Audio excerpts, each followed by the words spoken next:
Dobar dan, dragi moji, danas ćemo pričati o baterijama. Evo vidite, ovdje je spremište za baterije, nalaze se 4 baterije od po 12 V i 12 Ah. To su baterije skoro težine oko 7 kg skoro. Vidite koje su Coslight baterije.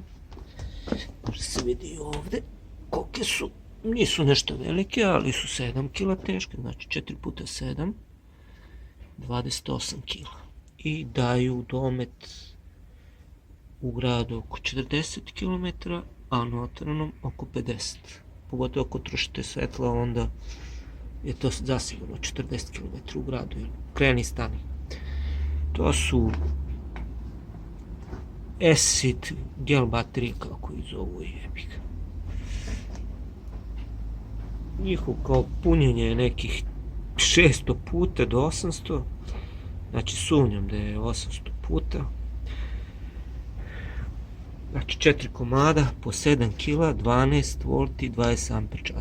Evo ovdje su još dve, vidite, ovdje su dve. Sad, neko kaže što ne bi stavili litijum ion baterije. Pa one bi bile sada lakše, jedna bi bila litijum ionska, bi pokrivala sve ove 4, znači u dometu i sve bi bilo oko 7, možda bi manje, neki 5 kg bi bila s istim dometom. Ja nisam za litijum ionske, zato što je to već zastarjela tehnologija. Neko će kaže nije, jeste, dolaze natrijumske, znači su one baterije koje su bolje. Ako već hoćete kupujete baterije, kupujte litijum fero. Znači litijum fero baterije izdržavaju toplotu, udare i ostalo, za razliku od ovih običnih litijumskih baterija koje mogu da se zapalu toku punjenja. Znači to je njihov problem. Evo da vam pokažem sada neku stvar, razvoj baterija. Neko kaže šta, kako? Pa evo ovako, vidite, ovo su prva baterija bila nikl metal kadijum, to je nikl kadijumska baterija, to je pravila Trepča, stara Jugoslavija. Ona dan danas radi. Ne možete se zamisliti, pogledajte koliko je, 50 mA na 4 sata. Znači to je nikl kadijumska baterija iz 80. godina. Trepča, vidite. Posle toga su naišli nikl metal hidrine. One imaju veću, isto reciklirane baterije, akumulatori. Ovo je 3A baterija i ima oko 10 mA. 1000 puta možda se puni. I došle su te litijumske baterije, one to je 16, to je 18650. Ovo nema šanse da ima 4800.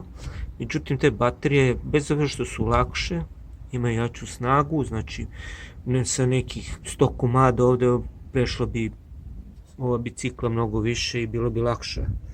Sigurno jedno 20 kg bi bilo lakše i manje i više. Imaju problem da se zapale, znači dok se pune ili prilikom pražnja, ako ima neko neadekvatno upražnje, mogu se zapaliti. Znači ja nisam za te, osim za neki tako uređaj, znači litijum-ionske,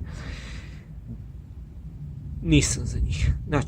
Znači litijum fero ion da kupite, ali to su veće baterije i one su bolje trenutno. Ali sačekajte, za jednu godinu dana imat ćete jeftinije baterije, to su natrijumske, evo vidite ove starinske baterije zajedno sa litijumskim.